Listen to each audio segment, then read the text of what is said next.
So picture the scene. It's New York City, the fall of 2011.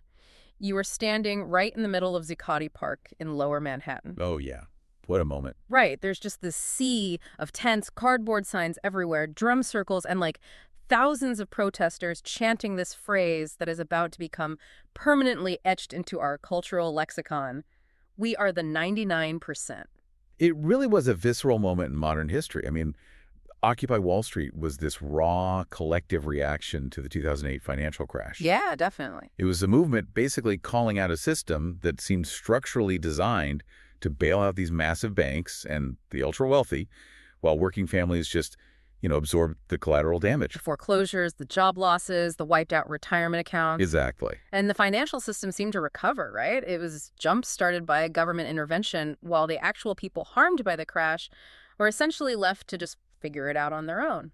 And well, that brings us to what we are exploring for you today in this deep dive. Yeah, it's a big one. We really want to see how those original goals and the warnings of Occupy Wall Street map onto the incredibly complex overlapping economic pressures we are seeing right now in the 2025 and 2026 economy. Have things actually changed, or have they just, evolved? It's a fascinating question. And to answer it, we're looking at this incredibly detailed set of materials you shared with us. We're diving into excerpts from a 10-part analytical series titled The 99% Perspective. By Niambi Emanuel, right? Right. Specifically, we're focusing on Article 1.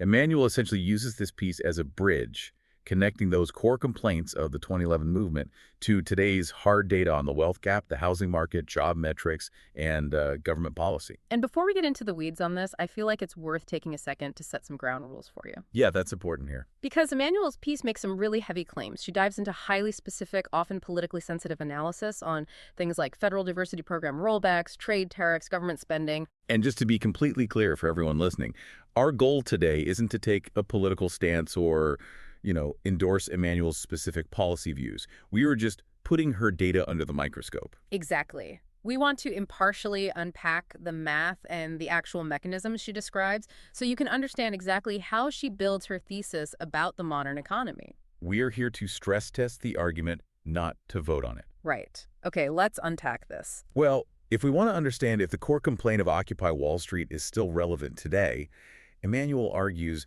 we have to look at the foundational bedrock of the economy first. Which is who actually holds the wealth. Right. Her central thesis is that the shape of the economic crisis has shifted entirely. Like, we aren't seeing a dramatic overnight 2008-style banking collapse right now. Instead, she says it has morphed into this slow-burn affordability and access crisis. But the core issue is still there. The idea that economic growth just doesn't automatically translate into economic security for working families. And man, the proof is in the wealth distribution. The numbers are staggering. The numbers she pulls are just wild. The top 1% still owns a massive, totally disproportionate share of all financial assets, stocks, real estate. Meanwhile, the bottom 50% essentially lacks any real financial cushion. And Emanuel goes a step further here. She doesn't just treat the 99% as a monolith. She breaks the data down to show that this wealth gap is deeply structurally racial. Right, which is a crucial distinction to make. It is. She points to Census Bureau data from 2021 that shows households with a white householder held 80% of all U.S. household wealth. 80%. Yeah. And households with a black householder held only 4.7%. When you look at the median wealth gap, it becomes incredibly tangible. Median wealth was roughly $250,400 for white households, compared to just $24,520 for black households. That is essentially a 10-to-1 gap. It is. And the Federal Reserve's 2022 data completely confirms that trajectory. The Fed found that the typical black family held about $16 for every $100 of white wealth. But the most alarming part of Emanuel's analysis is the absolute dollar amount. Even though black wealth grew in percentage terms over a few years, the sheer mathematical advantage of starting with more money meant the absolute dollar gap widened massively. It reached a disparity of over $220,000 in 2022. Reading this, it makes me think of a marathon. How so? Well, imagine you have two runners, and they are both running at a decent pace. Maybe the runner in the back is even sprinting a little faster right now, really improving their speed. But the other runner started the race with a 20-mile head start, and oh yeah, they are riding in a golf cart. Right. It just doesn't matter how fast you sprint on foot. That absolute distance is mathematically almost impossible to close without some kind of structural intervention. That is a perfect way to visualize the compounding nature of capital. And we really need to clarify what wealth actually does for a family. Wealth isn't necessarily about luxury. It's not a yacht. No, it's not having a yacht or a massive stock portfolio you constantly check on your phone. Right. It's the shock absorber for life's inevitable potholes. It's what you tap into when the car transmission blows, or a kid needs braces, or, I don't know, you face a sudden medical emergency that your insurance decides not to cover. Precisely. And Emmanuel notes that because Black households have drastically less wealth to act as that shock absorber, they are far more vulnerable. Furthermore, she points out they simultaneously carry more unsecured debt. Let's pause on that term for a second, unsecured debt, because I think people hear debt and just lump it all together. What makes unsecured debt so much more dangerous than, say, a mortgage? Well, a mortgage is secured debt. It's backed by a physical asset, the house itself. If the absolute worst happens and you can't pay, you can sell the house to clear the debt. You have an out. Exactly. Unsecured debt, things like student loans, massive credit card balances, or medical debt, has no underlying asset you can liquidate. You owe the money, period. So when you combine high unsecured debt with a lack of baseline wealth, every single economic pothole becomes a crisis. A layoff, an insurance hike, a tax increase. Right? They become a disproportionately dangerous threat to a family's sheer survival. So if families don't have the baseline wealth to act as a shock absorber, their basic physical necessities become incredibly precarious. And I feel like nowhere is this more evident right now than in the most basic necessity of all, which is housing. This is where the contrast with the 2008 era becomes fascinating. In 2008, Occupy Wall Street was fueled by a foreclosure crisis driven by predatory subprime lending. People were given those toxic mortgages they never actually qualified for. Yes. And when the introductory rates exploded, they lost their homes.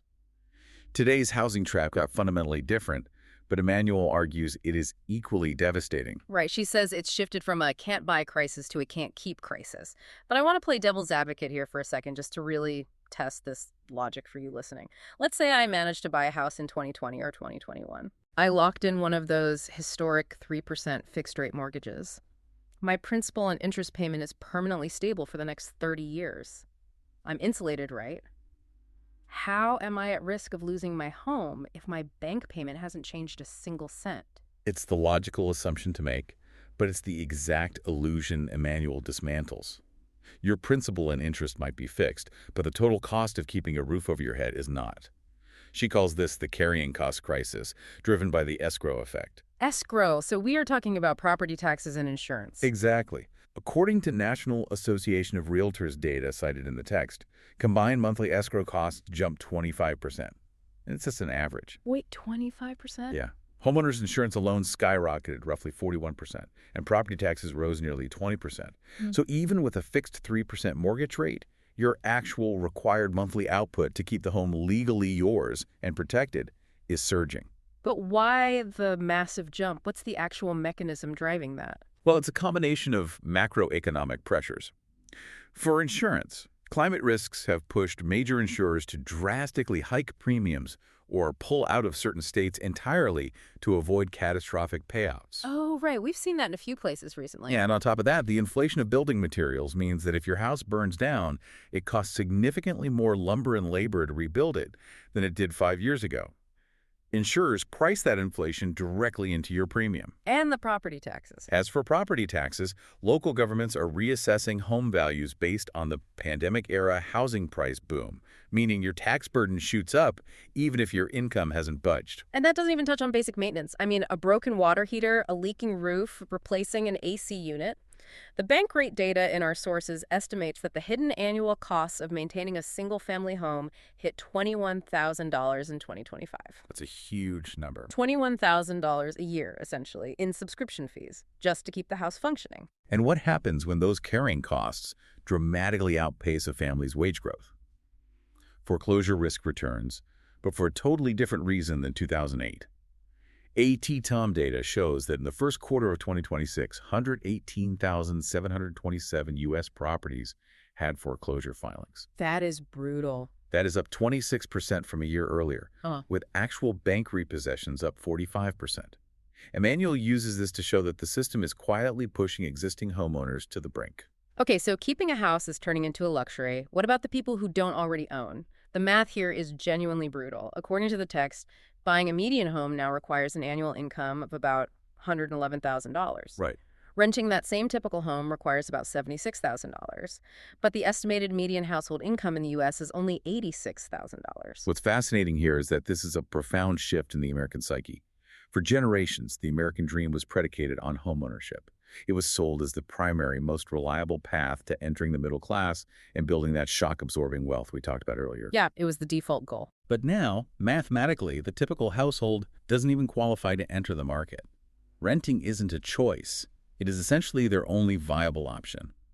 The primary mechanism for wealth generation is being structurally walled off for average earners. Okay, let's connect the dots here. If housing takes $111,000 a year to sustain, families desperately need stable, high-paying jobs just to tread water.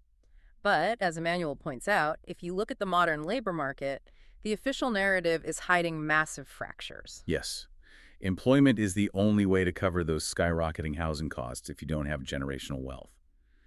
But Emmanuel argues that our traditional way of measuring economic health, specifically the official unemployment rate that gets blasted on the news, is deeply incomplete. It feels like that official rate is basically a PR metric at this point. I mean, relying on it is like saying there's no hunger crisis in a city because you're only counting the people currently standing in line at a soup kitchen. You're completely ignoring the thousands of people who got tired of waiting in line and just went home hungry. That is a phenomenal way to explain the phenomenon of discouraged workers.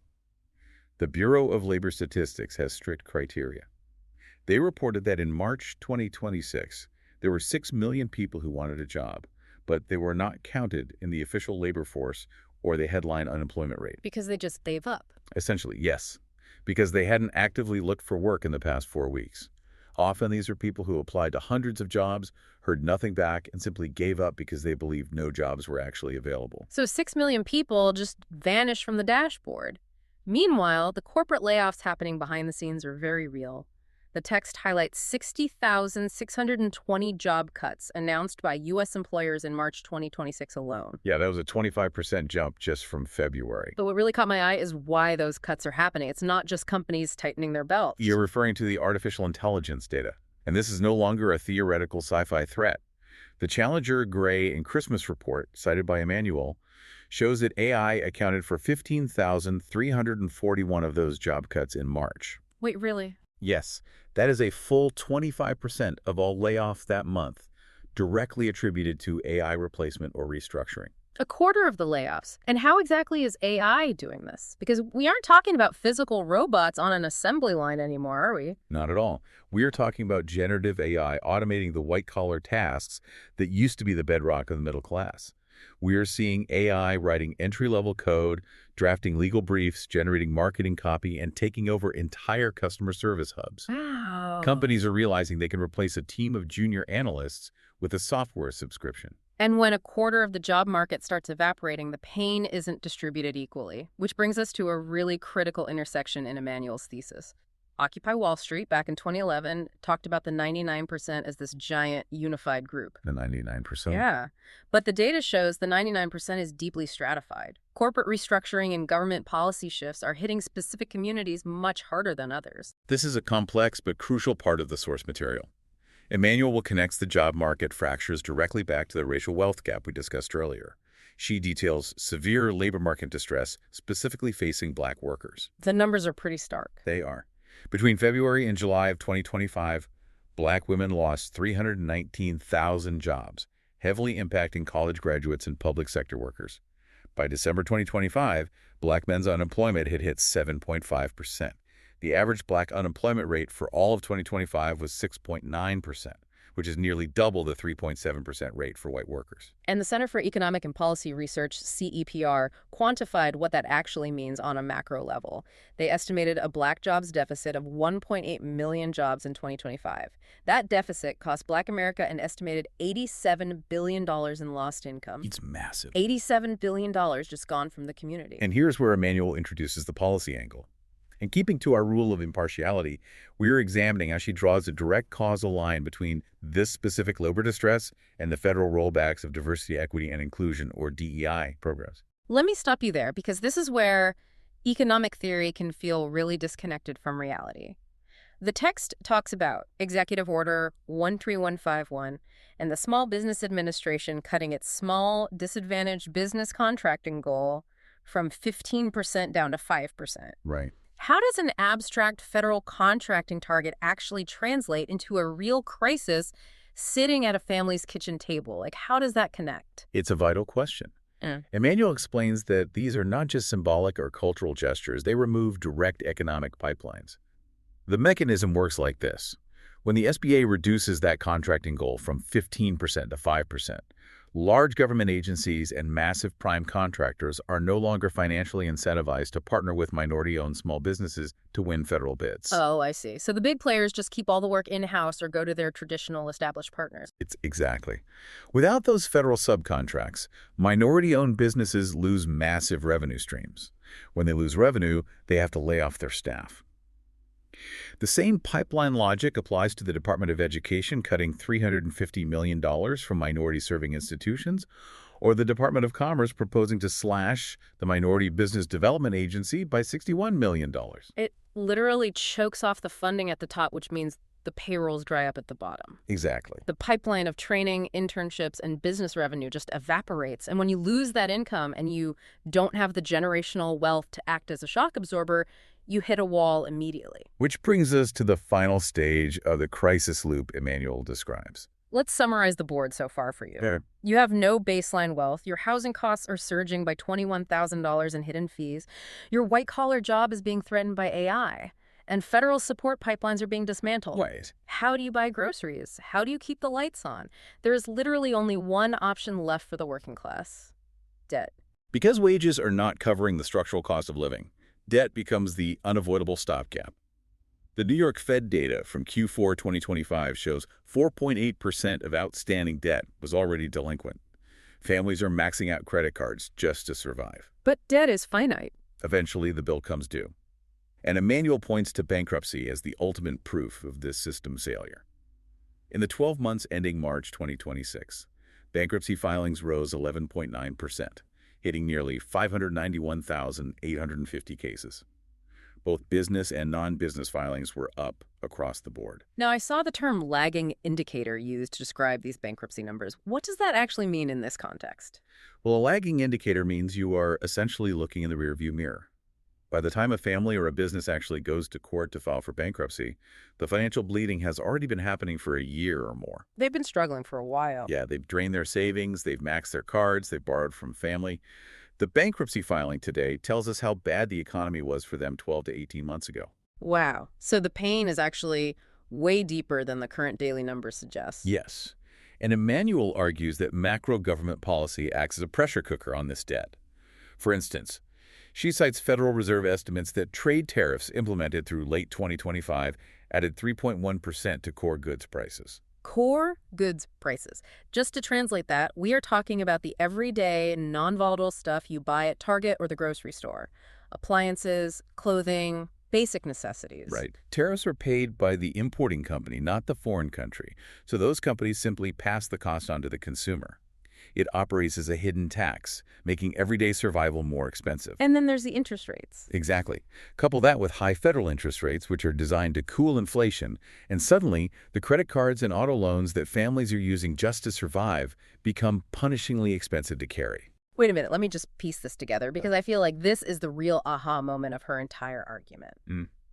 If working-class families' wages don't cover their living costs, and they have to bridge the gap using credit cards at 20 or 24% interest, Yes. they are essentially borrowing money from the wealthy asset class just to survive, and they are paying exorbitant interest to do it. If we connect this to the bigger picture, this is exactly what Occupy Wall Street warned about 15 years ago, just in a new, more insidious form. The working class goes into debt to exist. And that interest enriches the 1% even further, completely accelerating wealth concentration. So what does this all mean? That is a deeply sobering blueprint of the modern economy. To summarize the journey we've been on for you today, the author of the 99% Perspective, Niambi Emanuel, basically argues that the original cry of Zuccotti Park remains completely unresolved. The 1% is still thriving on asset ownership. Meanwhile, the 99% is running a modern gauntlet. You aren't just trying to buy a home, you are fighting the escrow effect and $21,000 in hidden costs just to keep it. The carrying cost crisis. Exactly. You aren't just looking for a job, you are trying to outrun an AI that can write code and manage customer service while navigating policy rollbacks that cut off business pipelines. You aren't just managing a budget, you are taking on high-interest debt that funnels your wages straight to the banks to avoid bankruptcy. And for communities navigating the historical racial wealth gap, that safety net is simply a myth. It's a death by 1,000 cuts. And as a brief reminder as we close out, the data points we unpacked today regarding unemployment criteria, the escrow effect, AI layoffs, and federal policy shifts are factual realities tracked by government and private agencies. Right. However, the interpretation of these intersecting factors as a targeted systemic failure of the 99% is the specific analytical thesis of Niambi Emanuel, which we've broken down here to help you fully understand this perspective. Absolutely. We always want to give you the clearest view of the arguments shaping the world without telling you what to think about them. And looking at the trajectory of this data, I really want to leave you with one final, perhaps provocative thought to mull over. Okay, let's hear it. We talked about AI driving 25% of recent layoffs. If artificial intelligence continues to accelerate at this pace, actively replacing white-collar and blue-collar jobs alike, we are looking at a potential scenario where economic growth becomes completely decoupled from human labor. Oh, wow. In a future where the stock market and corporate profits can grow infinitely without actually needing human workers to generate that value, what happens to the entire concept of the 99%? Will the fight of the next decade still be about demanding fair wages, or will it evolve into a much more existential fight for the basic right to exist in an economy that simply no longer requires human output? Man, that completely changes the paradigm. I mean, if the engine of the economy doesn't need our labor anymore, then standing in a park with a cardboard sign demanding a fair share takes on a whole new, terrifying level of urgency. It really does. That is definitely something to think about the next time you hear someone on the news say the economy is doing great. Thanks for joining us for this deep dive into the 99% perspective. Keep questioning the numbers, and we'll see you next time.